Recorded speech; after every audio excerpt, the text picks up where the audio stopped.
Welcome in, everybody, wherever you are tuning in from, whatever time it is, whatever country, whatever time zone. This is Beard Topics Live, episode 38. My name is Dan C. Bearded. I will be your host today, driving this show. And essentially, I take three questions that come from either YouTube comments, Reddit comments, or oftentimes I will put up stories on my Instagram asking people for topics to go over. And those pre-selected questions take up about half the show. And then the second half of the show, we have questions from the live stream audience. Now, this is a show that is 1 hour long. We do have a sponsor that we'll talk about. Shout out to Copper Johns.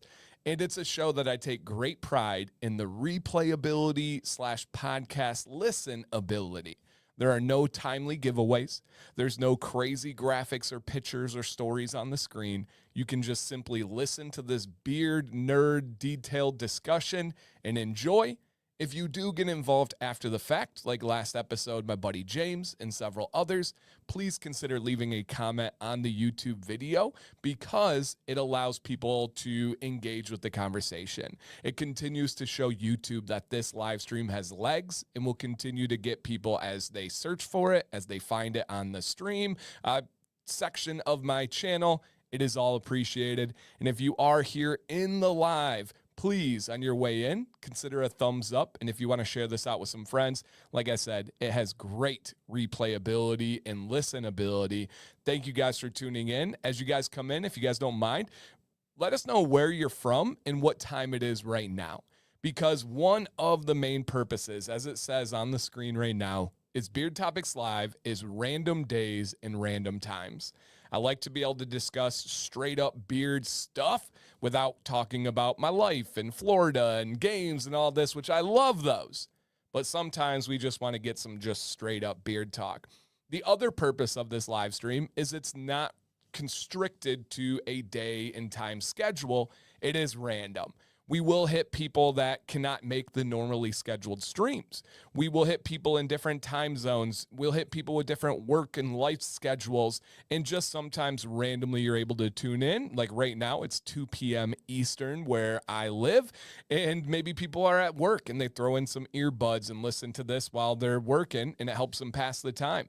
And shout out to the early squad that's able to make it, from Miss Sofa to OG.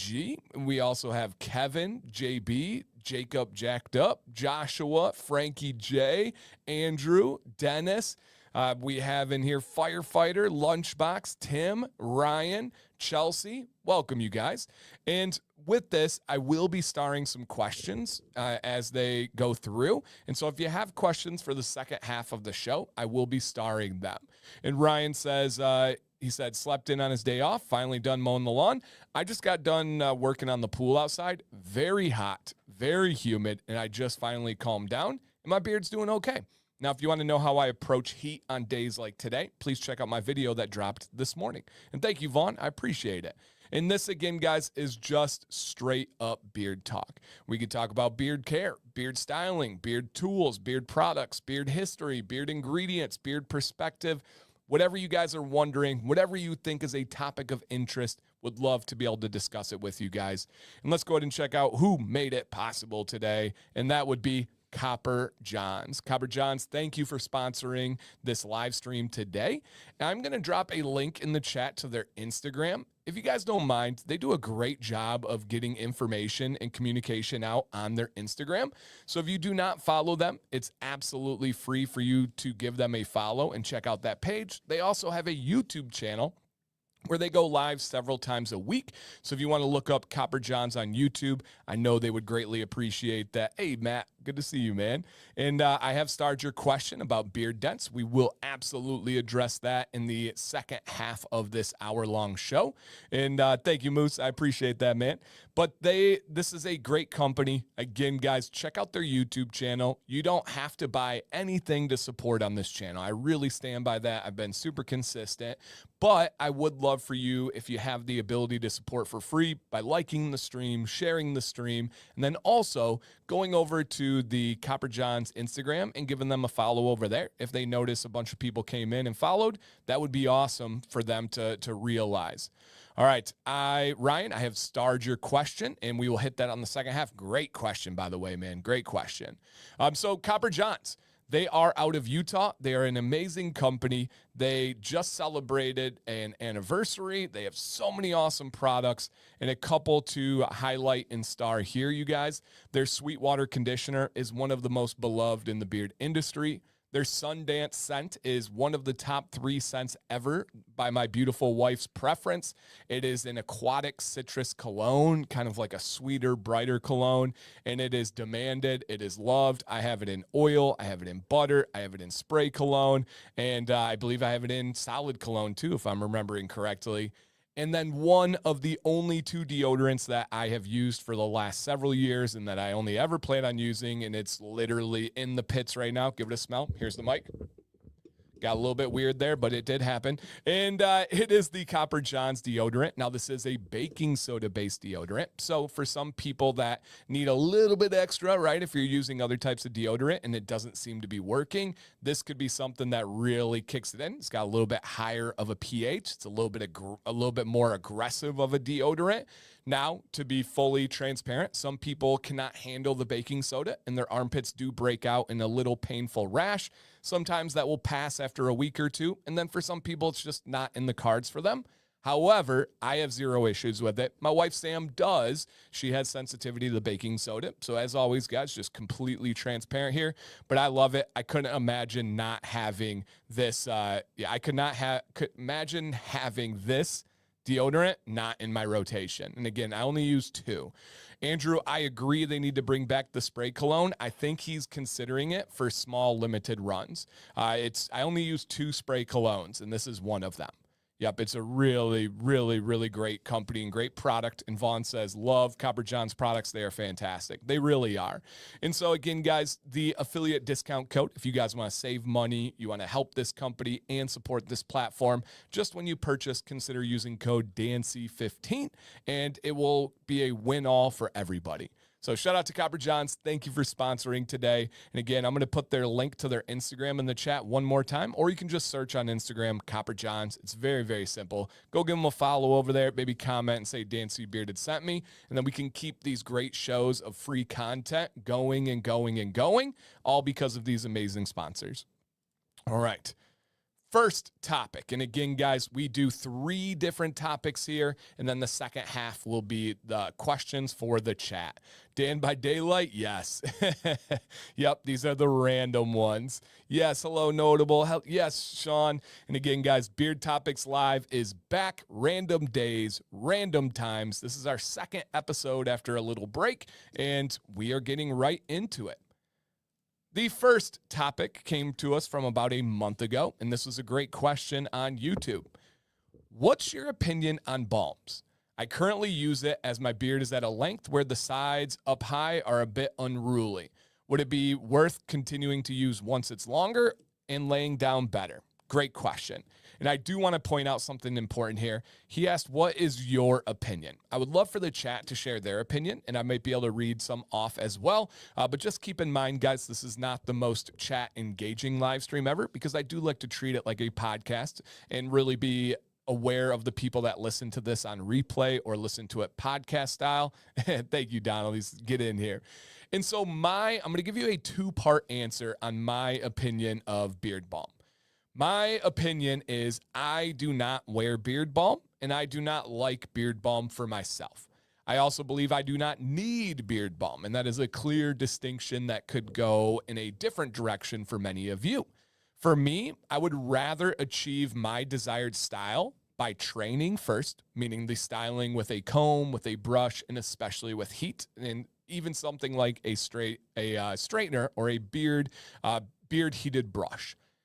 Now, that is my preferred. My next method of achieving the style I would like is through trimming after styling. Beyond that, I will, if I need to, use products to lock it in place, but I am personally not a fan of the constricting feel of balm. I am personally not a fan of and this is not the best word for it, but I'm limited by the English language and my vocabulary diversity. And that would be the greasy feeling of balm. Now, Copper Johns has a great firm hold balm, so it is going to be less greasy. It's not going to have as much, but it does kind of restrict the movement of the beard. My beard is at like 14, 15 inches at the moment. And so I like for my beard to kind of blow and go with the breeze and flow. That's something I enjoy. I also like to be able to touch my beard and not have to worry about having balm on my fingertips. Now, the second part of this is my opinion on balms overall, outside of myself, a fantastic tool to have in your beard grooming toolbox.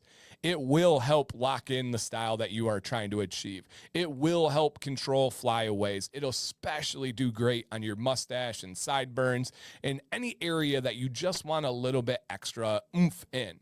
Now, do I feel that it works better for shorter beards because you alluded to growing longer and then getting rid of it? I do. I do think balm is more suitable for shorter beards.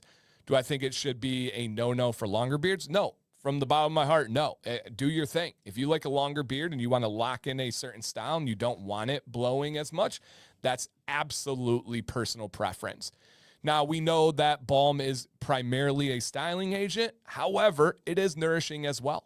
Balms are traditionally made up of a carrier oil blend, a butter or butters, such as shea butter, and then beeswax or other vegetable waxes. But most commonly, plant waxes. Most commonly, we are looking at beeswax. So you get those together, and it is going to be nourishing. It is in no way harmful to the beard. Now, if you're going to get down to the skin, that's a different topic. That is going to increase your likelihood of clogging pores for most of us. I'm not saying that it will. I'm not saying it does it for everyone, but do your pores have a greater chance of being clogged with beeswax and butter as compared to just oil? Yes, I firmly believe that through my experience, the research I've read, and then hearing from thousands of beards over the years. So for me, it is not for me, but I'm glad that we have that option out there for those that are looking for it. And some feedback on here is Donald says, I use a firm hold balm on a daily basis. I like the way it looks and the benefits of the balm. I use unscented balm only. And that's a great little tip. If you are someone that is using balm daily, do not feel the need to match every single product. If there's a new scent from a company that you love or that you want to try, do not feel that you need to get a matching scent for oil, butter, balm, wash, conditioner. That can get expensive quickly. Now, if this is your expendable income, if this is your hobby, if this is your collection and you get a lot of joy, you get a lot of pride, you get a lot of oxytocin released from that, heck yeah, do your thing. There are way worse things to spend your money on, way more expensive things that won't last as long. But if you are looking to save a little bit of money, going with your favorite unscented balm will save you money. That way you can match every single day and not have to worry about things clashing. A really, really good little tip and hack there from Donald. And Miles says, I love balms. I keep a shorter beard out of preference, and it really helps me style it with a light lock. It helps with the flyaway specifically. I agree. If you have a shorter beard and you want to lock it in, a good quality balm will do a lot. And Sean says, I don't like the feel of balm. I don't particularly like the feel of most butters either. I think it's mostly waxy stickiness that I don't like. Sean, you took the words exactly out of my mind. I agree. I just don't like the feel of it. I don't mind butter because I only wear it at night. And especially now for the last, several months, I've been putting my beard up into a beard bun and I use the butter. And so I don't even really feel it at all. But I agree with you. And Leo says, balms didn't work well for flyaways. Replacing 25% of my daily beard oil with castor controls the flyaways to my satisfaction. It's another great little add-on there. You can get some styling aid from thicker oils, especially ones that are castor-based. Really nice little help there. I do appreciate that, Leo.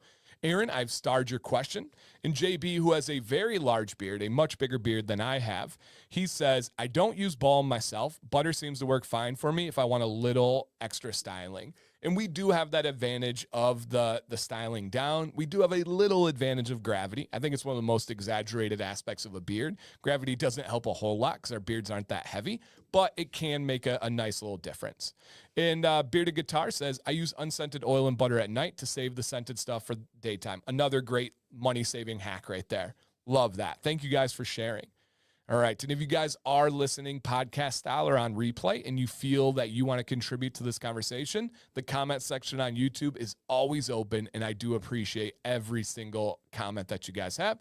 Welcome in, Mr. Beardavato. All right, second set question that we have comes from Walter Rice.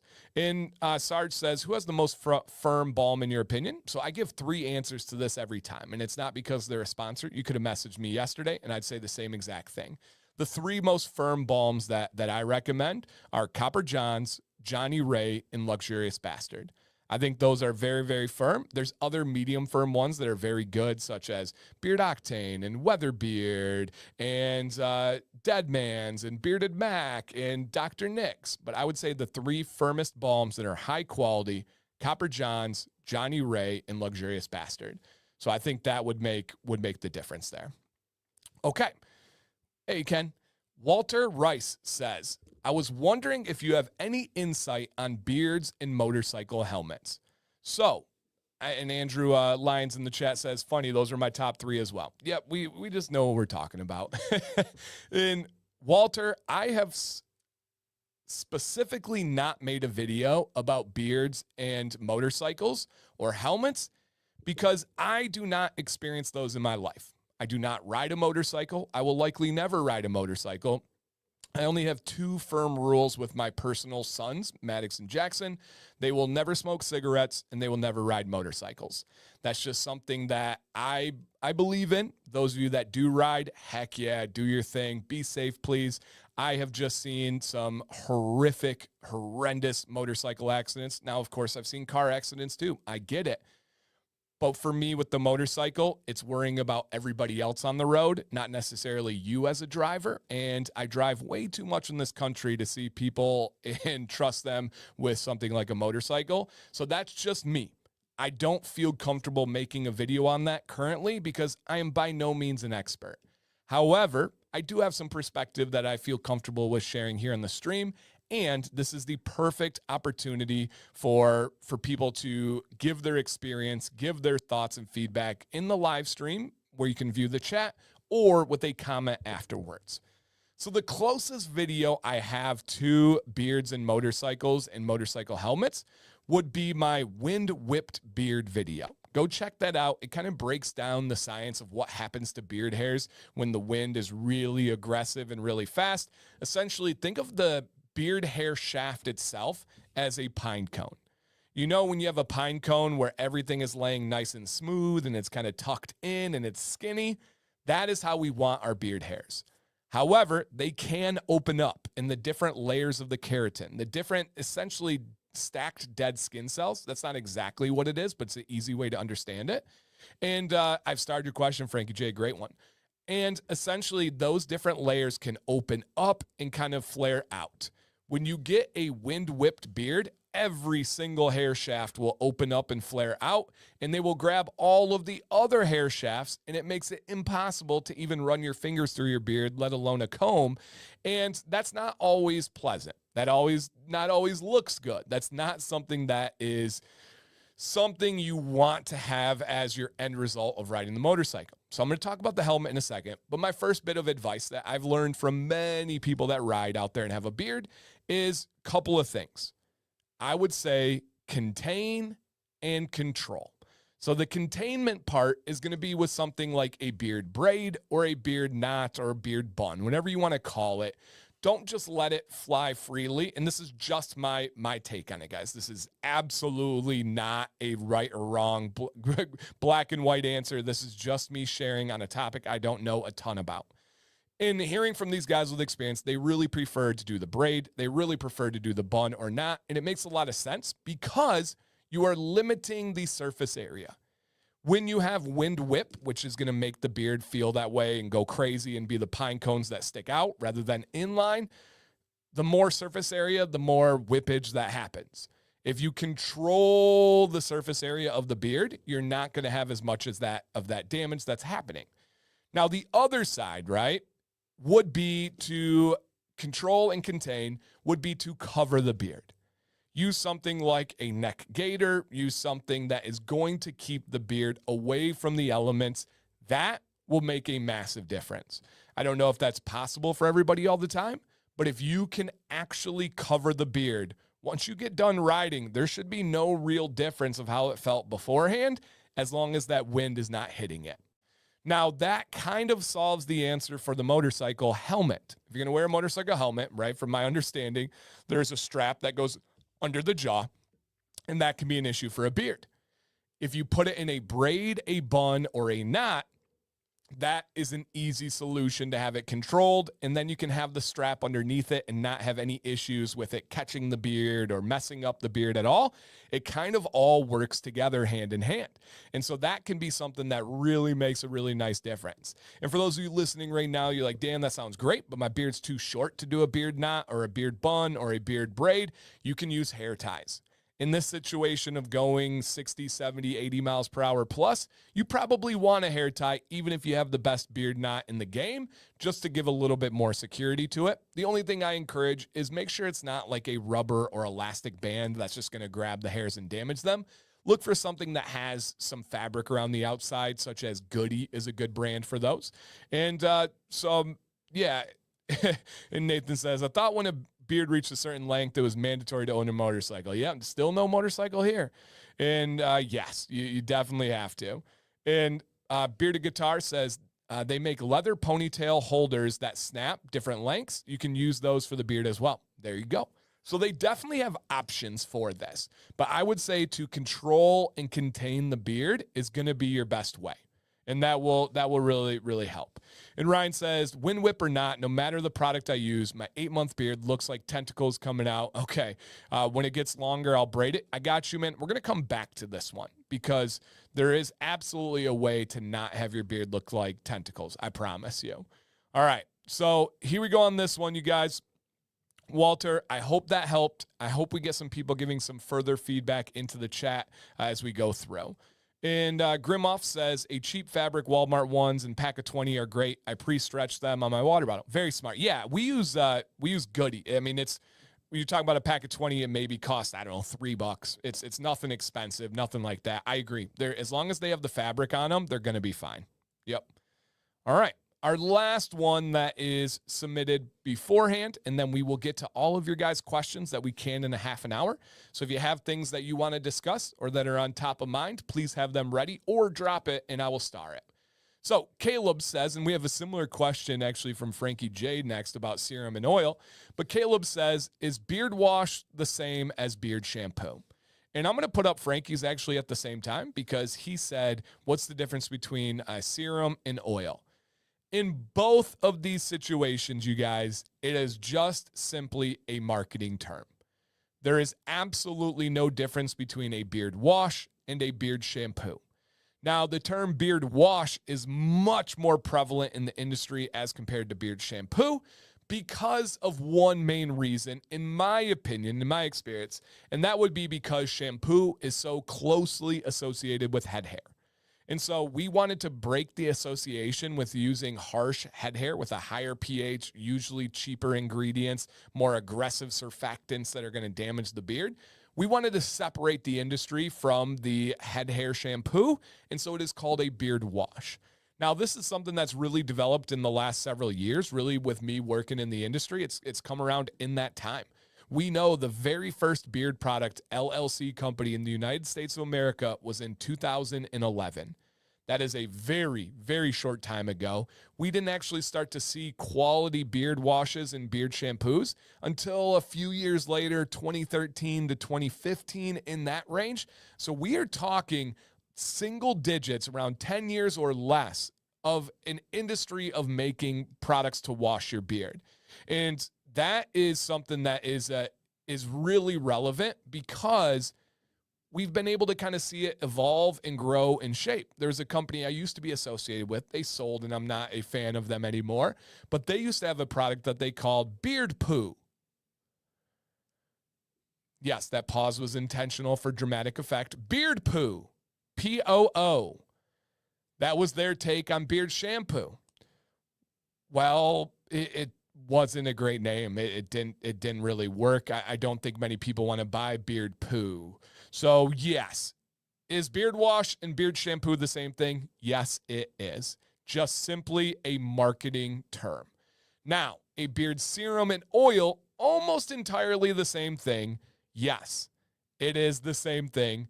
However, this is my opinion and my experience.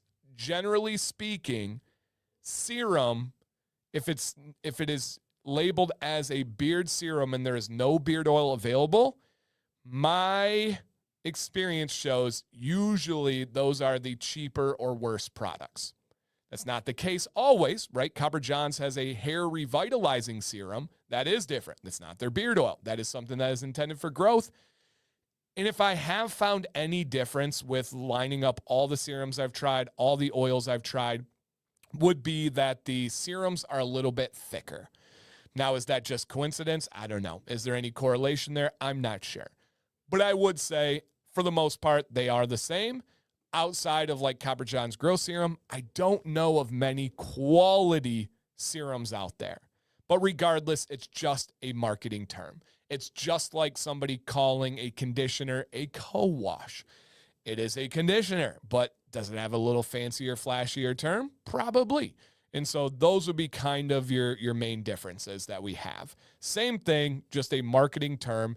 When you have this much of a baby of an industry, there isn't a market standard. There isn't a community like guideline to say, hey, for example, beard balm and beard butter. There's definitely some overlap. There are some companies that make a beard balm that is as soft as a butter. There are some companies that make a butter that has a lot of wax and it's as firm as a balm. There's no standard that says you have to be within these limits to call it something. It's just kind of the wild, wild west of marketing right now. I believe balm and butter should be separated by the percentage of wax. I believe if it is 5% or less, you can call it a butter. I believe if it is more than 5% of beeswax, it needs to be a balm. I believe that if it is more than 75% wax, it needs to be a mustache wax or a beard wax.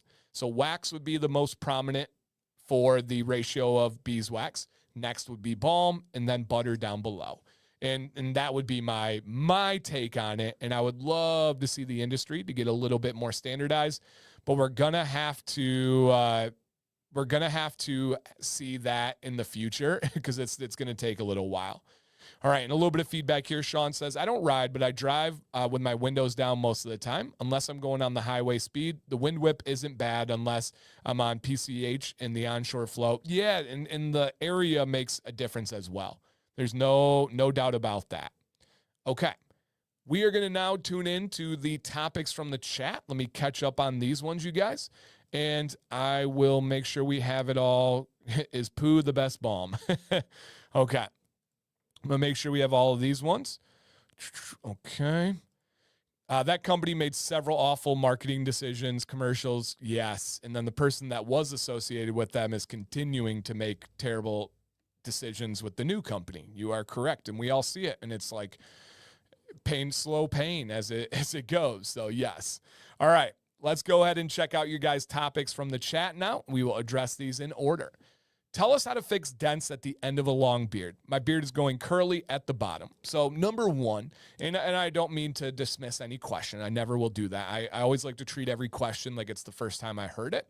And I will say I have several videos demonstrating this, which I can't demonstrate right now on a live stream, or especially if you're listening on audio as a podcast, or if you're listening to the replay in the future. And yeah, G squared. But look up Dancy Bearded Beard Dents, and you're going to have several videos that explain it, that talk about the cause, but also show you how to do it. Your answer is heat. Please never forget the equation. Heat plus tension equals direction. This can be achieved with a round brush and a blow dryer going in the opposite direction of the dent. This can be achieved with a heated brush, similar concept, going the opposite direction of the dent. This can be achieved carefully with a brush or a comb and a blow dryer, just simply working through. But that's going to be your answer is heat, heat, heat. All right. Have you ever discussed the issue of beard oils being manufactured in clean GMP or non-GMP facilities? I have, Ryan. I would encourage you to look up things like Dancy Bearded IFRA, IFRA, or Dancy Bearded Mocra, MOCRA.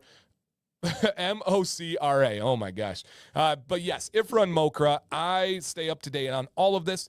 I actually have developed products that are in every Rite Aid in the country. I also have helped with products that are in Target. I've helped with products that are in Walmart and all over the world. But the ones in Rite Aid, I developed myself. And I had to learn GMPs. And if you guys are not familiar, that is good manufacturing practices. And this is something that is a delicate discussion, right? But it's one that needs to be had. And I have had it many times. It kind of goes to the argument of small batch versus big box retail. When we're talking about a non-GMP facility, if you're talking about a clean GMP facility, almost every single small batch community company is not going to be able to get any kind of certification, any kind of GMP that's going to be actually evaluated by the government. Now, if we look into MOCRA, that could be changing in the future, but that could be killing some small batch companies. Good, bad, other, that's for a different discussion.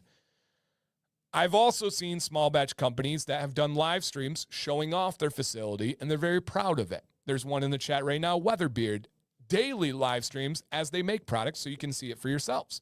You can check out companies like Copper Johns that have gone live from their lab and facility many times. You can also check out Dr. Nick's. I do a live stream with them every Tuesday on their channel at 1 p.m. Eastern, similar kind of time frame right now. And 2 consecutive weeks, not this week, but the previous 2 weeks, we did a tour of their facility. The first week, we went around and showed where they made the products. We showed where they packaged the products, their shipping and receiving. Couldn't be any more transparent. We also went down to their wood shop and showed all of that. So there's a lot of companies that are very proud. Beard Octane, they show off their facility pretty much every single day with their content. I've been there countless times. But I have also seen companies that have been making products in their kitchen, and on the same counter they're making beard oil, there has been chicken, raw chicken that they had on a cutting board. I've also seen makers making products and not have gloves on. I've also seen so many different things, and I deeply know the GMPs of making cosmetic products. I know the way you clean the facility. I know the way, all of this stuff. It is the wild, wild west right now. There are no real regulations on this. One of the beautiful things of the United States is our barrier of entry of starting a company is so low compared to pretty much everywhere else in the world. Try to start a cosmetic company in Australia, in Europe, in Canada, in China, as compared to the United States. We have it as a breeze. We let everybody in under the understanding that you need to do this correctly. We're going to trust that you follow the law. If you don't, we're going to smack the heck out of you and you'll never have a business again. But you don't need to prove it to us. In pretty much every other country, you need to send in your products to get tested. You need to get your lab and facility inspected, or you need to have an approved lab that you're working with. There's so many different hurdles and barriers. The good and bad is it allows people to come in that are creative, that are going to make an amazing product, and then they'll learn as they go. The bad is it's going to allow people to come in that will use a cutting board with chicken next to where they're making their products. At the end of the day, it all comes down to doing your due diligence on the company, asking people that you trust your opinions on them, looking at their reviews, looking at their social media. You'll be shocked, but a lot of companies always show their cards, good or bad. A lot of companies show the amazing stuff that they do, but there's also companies that, if you watch closely, will show the not so amazing things. So all in all, the companies that I recommend, I know for a fact they do have good manufacturing practices. They do have clean facilities. That is something that I deeply discuss with them. Most of them, I've been to their facilities many times and have been able to tour them and see what they do. Almost every affiliate I have, I've had consultations with, and we talk about these things. So it is somewhere where it's kind of a gray area, but it's one that will be evolving as the industry gets bigger and more noticed by the FDA, for good or bad. So great question, man. Great question. And I appreciate having a safe place to be able to discuss this stuff without people being too sensitive or anything like that. Okay. Let me see here. Okay. Good. All right. Beautiful. Is Checkmate from Bearded Mac the new King's Bounty?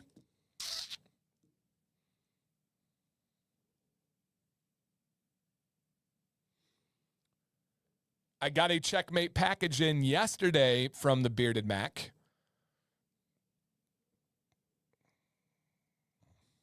That's all I can speak on for now. Aaron asks, is it normal for your cheeks to grow in slower on the beard at the start, but then once they catch up, grow the same length as you trim respectively?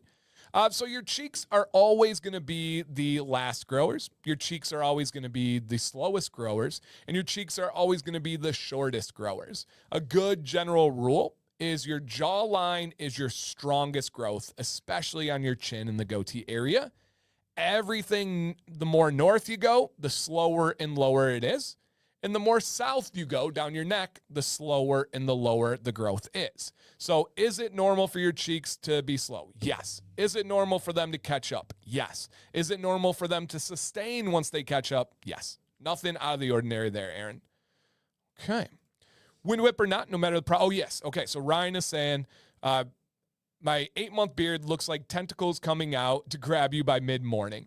So, Ryan, this is the frustration of having a beard, but it really comes down to patience, trial and error with a good routine with good products.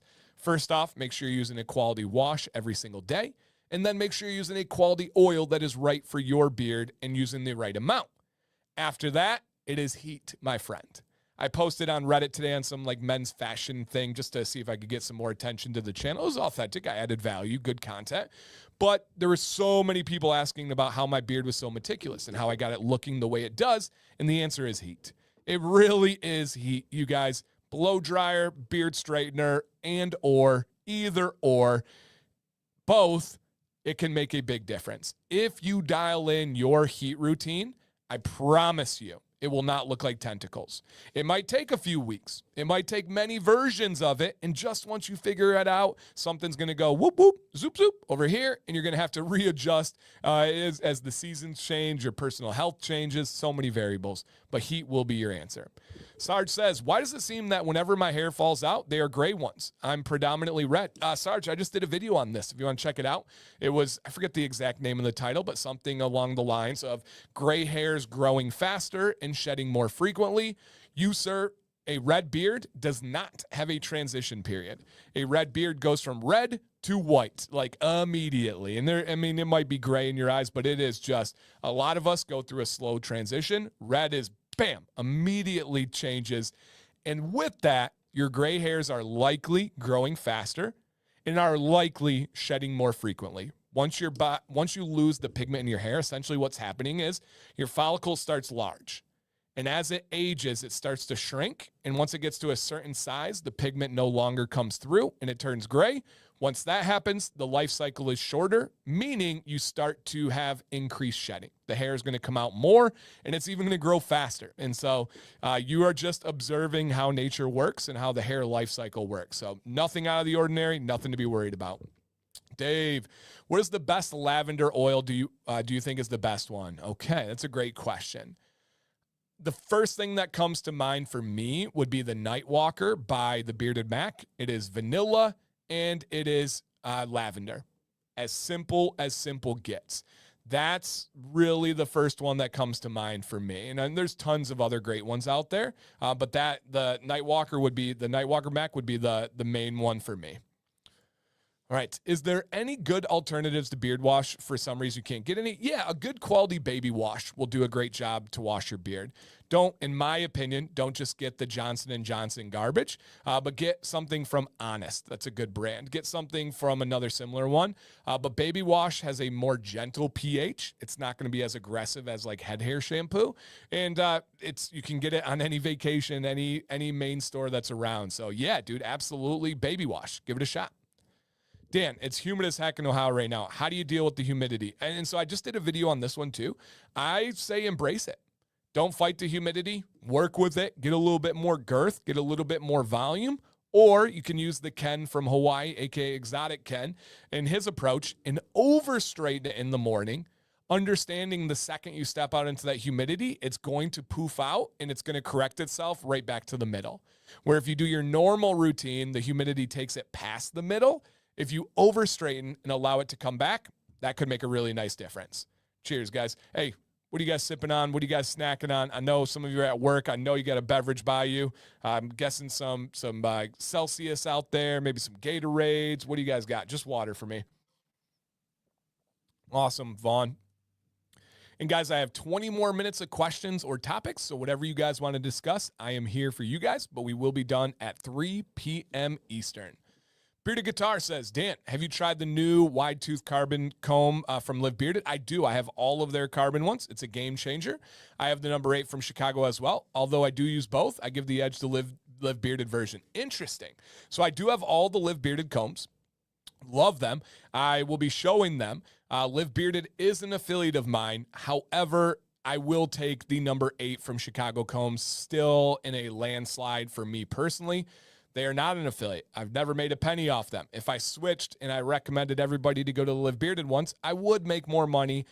However, I do like the Chicago Combs better. They just seem to be shaped in the spacing and the length, like dang near designed for my beard. It truly cannot get better than the number 8 for me. However, I do use the smaller, I don't know the name of it, but I use the smaller carbon fiber comb from Live Bearded, where it's got the more narrow teeth on one side, the bigger teeth on the other, and then it has like a little hook kind of at the end, which is what hairstylists use to grab hair in part. But I do like that one as well. But they have not, and I'm actually going to do a Live Bearded video soon, but they are not going to replace they're not going to replace the Chicago Combs for me. So that would be my biggest difference on that one. But they are really good quality, and I think we're getting closer and closer and closer to seeing some real competition with Chicago Combs, because they kind of have a monopoly right now. And Ryan says, I recently left a GMP facility that specializes in sterilization, where we had a client who wanted to contract us to clean glass bottles for beard products. It got me very curious. Yes. So when beard product companies buy bottles, they should be sterilizing them once they come in. Most use either the double sink method. Most use like isopropanol alcohol. We can go into lots and lots of detail on that one. But yeah, if a company is buying products, glass bottles, they should not be just opening them up from the supplier and then using them to put beard products in. Sometimes they come vacuum sealed, and sometimes they come guaranteed. I still highly recommend every single beard product company sterilizing their own bottles and not trusting a massive supplier. I've literally seen a supplier send a full case of 1 ounce amber round glass bottles, and it had a dead rat in it. I'm not exaggerating. Personally, myself, I've seen that. Now, of course, it all got cleaned. And the companies, again, that you guys, companies that you see recommended by me, I can promise you that is the real. And Weatherbeard says, that's one thing you're always going to get from Dan is 100% honesty. Bro keeps it real 100% of the time. I do. It's a curse, unfortunately, or fortunately. I don't know. Whatever way you want to look at it. All right. And G Squared said, Dan, if I'm making home blend just for me, what's some GMPs that's still a must? What's some that I can probably be okay and with not being perfect? So good question. So if you're making products at home and you're not giving them to anybody, you don't have to worry about being sued. That's huge. So if you buy bottles off Amazon, which most of you are going to if you're doing it at home, do I feel like you need to learn the full double sink method or get isopropanol alcohol? I don't know. I mean, that's a personal preference. You can probably be fine if you don't. It's not going to be the end of the world, especially if you don't visibly notice anything. Other than that, if you're at home, do you need to wear gloves if it's going to be your product? Probably not, but I would recommend washing your hands. After that, there isn't too much to worry about if it's a home blend. Just make sure you have a sterile equipment that you're using. You're not using something that is a glass bowl that you measure your rice with and stuff, and then you're putting in oils and different things. I would have dedicated equipment for your beard stuff. If you do that, I think you're going to be fighting most of the battle right there. Abe says, so I ran out of my Dr. Nick's beard wash, which I love. I found some Shea Moisture beard wash at Target. Is it pretty good to use? So Shea Moisture is a perfectly fine company. It is okay. It's not great. It's not bad. Their beard wash is okay. But listen, Abe, it is very stripping. Very, very, very stripping. I bet if you got out some pH test strips and you tested it, it's going to be around a 10 to 11 pH. And that's going to be on par with a soap. And so it is a perfectly fine stripping wash, but I do not recommend using that more than once a week. It will not replace Dr. Nick's beard wash. If you used it every day like Dr. Nick's beard wash, for most of us, eventually it is going to strip layers of the hair and break down that keratin, and it will not be good for the beard. One of my very first beard washes was Shea Moisture. And so, yeah, I think it's perfectly fine in quality. Same with like an Everyman Jack beard wash. It's actually fine in quality, but it is very stripping, and I don't recommend using it more than once a week. So great question. Dan, would you say the beard industry has gotten much larger from 7 years ago to today? What are some of the biggest changes you've seen? Oh, it's an entirely different world. 7 years ago, we did not have any resemblance of the amount of companies that we do. We do not have any resemblance of the amount of shelf space now than compared to then. It has probably 7-10-fold gotten larger, and it's just going to keep getting bigger and bigger. What are the biggest changes I've seen? Legitimacy. Back then, there was not a lot of information. If I can be super blunt, back then, there was not this channel. If we were to look at the small batch companies that are in the industry today that have started in the last 7 years, if we were to take an honest look at it and say like, hey, did you get information that helped your company on good manufacturing practices, good development of products, good anything? I don't know the best way to say it, but there's a decent amount of companies that would say this channel and the information on this channel has really changed the way they go about business. The same goes for what's available for information online. The same goes for companies just learning and figuring it out on their own every step of the way over the last 7 years. So the changes, it's just so much more legitimate than 7 years ago. It's just so much more transparent than 7 years ago. We have more diversity of products, of quality, of options. It's just bigger and more legitimate, and in such a great way. And it's going to continue to develop in that way until we see really kind of more government control, which is going to come in and probably change some stuff for a little bit, and then we'll get more development. It's going to be a wild ride. If you are ever curious, go follow the women's cosmetic industry, especially bath and body. They're about 15 to 20 years ahead of us on everything. And so if you want to know what's coming, look at the women's bath and body industry, and you'll see IFRA and how serious it is over there. You'll see businesses that get actually rated by the FDA in California and even Florida because of having their products not safe, not following GMPs, not following IFRA. They're really getting in trouble and busted for those things. I also see an actual dedicated government agency to cosmetics. Right now, the cosmetics fall under the umbrella of the FDA in the United States. Let that sink in. Let that marinate. The government entity that is in charge of your beard oil products is also in charge of the fentanyl outbreak right now. It's also in charge of the salmonella that just happened on the lettuce in North Carolina, killing people. The FDA is in charge of beard balm. They give zero craps about beard products. Zero. It is the least concerning thing because they're generally safe and they're not going to take someone's life. However, if something comes up and they have to deal with cosmetics, they are going to lay the smack down because they don't want to have to ever deal with it again. They're going to set the example, and they're going to put your company into oblivion. So that will change, I bet, in the future. We will have an own umbrella of cosmetics, which is not the greatest news for some companies because they're going to be looking more closely and they're going to be following the rules. And so there's going to be some major changes. Yep, some major changes. Okay. Let's see what else we have here as far as the questions go. All right, and I appreciate you guys adding in on the questions and topics. That's how this stream keeps going and how it works. And Nathan says, am I missing something on Copper John's website? I'm not seeing scent profiles or descriptions. There should be. Yeah, let's take a look. Let's take a look here on the Copper John's page. All right, so if we go over here to Copper John's, if we go to shop, and they must not have a dedicated scent page right now. But if we do go to shop, let's go over to find beard oil.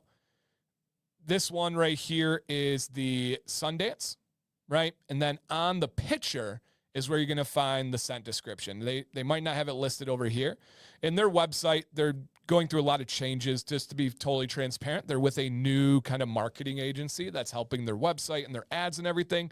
But if you click the beard oil that you want, just simply go to the scent option, and it will have over here, you just select, right? You got Polies, you got Nightfall, and it will have the scent profiles on the images. And so, yeah. And if you guys have any feedback, here they all are. If you have any feedback, that is Tyson, their owner, let them know. All right. They'll be happy to hear from you guys. Tyson is great at hearing feedback. I'm actually going to drop a link to their Instagram in the chat. If you have not followed them on Instagram, please consider it. It's absolutely free, and it does support what we do here. He said, oh, thanks. Yeah. Would I prefer that it's in text in a clickable box that says ingredients? Yes, I do. Would I prefer that it had a scent box that you could click to read it? Yes, I do. But to answer your question, that's where they are. They are in those in the picture aspect of it. And so, yes. Okay. And Ken says, it's like, let me get this back up here. It's like home brewing. It's fine to do at home as long as you aren't selling it. But if you want to sell it, the responsibility increases. Spot on. Yep.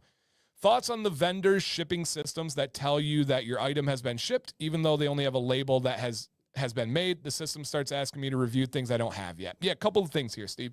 So every company is automated with their shipping now. It's not something that they select. Everybody uses ShipStation or ShipHippo or something along those lines, including my wife's Etsy store. And that's just how it works. When they generate the label, even though they haven't dropped it off at UPS or the post office yet, that's just simply the system. Now, getting the request review email before you got the product can be a problem. However, any company that's out there listening, there is an option on your review system. Please go into your settings, whether it is Judge Me or whatever review verification system you're using. There is a setting to click that says send review email 7 days after delivery. Now, that's not the default, which kills me. I don't know why. It should be the default because a lot of companies get dinged when they set the review email for 7 days after confirmation because sometimes UPS is slow. What? Dan, you just dropped breaking news. UPS. Come on now. We know that. And I totally understand, Steve. The problem is some people get really frustrated with the mail carrier and they take it out on the beard product company's review. And they will put a 1-star and say, I don't have it yet. Must be nice. I wish I could review this. This is not Steve. Steve is very logical. He's just simply asking a question. And they leave an attacking negative review, even though the beard product company dropped it off the next day or 2 or 3 days later, and then they get dinged for it.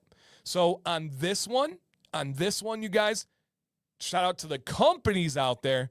Check your settings because, Steve, it is very frustrating. I entirely understand. Very, very frustrating to get a review email for something you haven't received yet. I picked up Amish, probably Honest Amish on Amazon. What are your thoughts? It's a great beginner oil. It's not the greatest smelling. Is it the greatest feel and style? It's good. It's actually really good. Yeah, good, solid option. Yep, good, solid option. Shea Moisture makes baby wash too. Is that safe to use on babies? I don't feel comfortable answering that because of babies, but they are a company that is decent. They're not a company that I feel like is cutting corners and using crap and trying to get one over on you guys. I can name several of those companies. They are a decent one. Yes. And Weatherbeard says, we are one of those companies that have benefited from this channel and Dan's consultations. We've been around for 9+ years and always learning. Love that. Matthew says, my 12-year-old son bought me a Raffin beard kit for Father's Day, oil, balm, boar's brush. And have you reviewed this company? I have not, but let me see here. Raffin beard kit. Okay, so essentially, and this is actually a pretty good topic to go over. So I'll show you guys on the screen here, this beard kit here. The beard kit that you see, and this is my opinion and my experience, is essentially the very same beard kit that is, no matter what the label is, it all comes from the same facility in China. It is the same bottom of the barrel quality, absolute garbage. Look at this kit here, you guys, and just let this sink in for a second. This kit is $13.99. Most quality beard oils are going to be more than $7 to make. This has beard oil, beard balm. This has a massager. This has a comb. This has a derma roller. This To make this for $13.99 is impossible. To sell it is even more egregious with the margins. Unfortunately, this is going to be as low of quality of a product as humanly possible. And if you see any that look like that, they are all the same. They just use different labels, different names. It's probably the same company, just different names. It's kind of like a private label aspect. So yes. Okay. All right. And Frankie J says, it's changed because there's a platform that gives bearded men honest assessments. That's a fact, man. Having an ability to let companies know in the real does change things, and I'm proud to have done that, for sure. And and Chelsea says, I bought it not knowing a ton about it, but it looked better than the other ones I used. Yeah, if it's between Shea Moisture Baby Wash or Johnson & Johnson Baby Wash, I'm going to take Shea Moisture. Right, Johnson & Johnson is the same company that got sold for selling a product called OGX, where they were told there was an ingredient in their shampoo and conditioner that made hair fall out. They knew this. It was proven. They said, we will stop selling products with this ingredient. And then they started selling this brand called OGX. Guess what? It made people's hair fall out, and they got sued for it. So you really got to do your work on that. Joshua says, there was an oil I received as a gift, took a picture of the ingredients and asked Dan about it, and he let me know I should not use it, and I appreciate the advice. Yes. Yeah, the Johnson & Johnson one is wild because a lot of people would assume, hey, why would a company that is selling shampoo ever sell something that makes your hair fall out? That goes against their own best interest. A company of that size just wants that first sale. If they reach the billions and billions of people on this planet and they just sell it once, they're happy. The difference is small batch beard companies almost entirely depend on returning customers. If they try to chase every new sale and then somebody goes away, they will go broke. So they really focus on returning customers. The good news is that benefits the consumer. They're going to have better customer service. They're going to have better quality. They're going to have better deals. So many different situations that are going to return customers back to them again. Yeah, it's amazing. And Ken says he refuses to believe a company would screw over their customers to save some money. That's sarcasm. If you can't watch through the screen and see the smirk on Ken's face, that is sarcasm. Yep, that is sarcasm. So, yes. All right, guys, we're going to wrap this up here. Beautiful timing. It always comes down pretty much right to the hour. Another massive shout out to our sponsor, Copper Johns. Highly recommend everything that they make, you guys. I have several videos on them. I'll have several more in the future, I'm sure. Several live streams. Really, really love the people behind this company and love the products they make just as much. DanC15 is your discount there. If you guys made it to the end, podcast style or replay style, it would mean a lot to me if you guys just left a comment to show that you enjoy this content. It's something that adds a little bit of happiness, value, entertainment, knowledge, whatever to your life that does make a difference for me. So thank you for watching today, you guys. My name is Dan C. Bearded. Please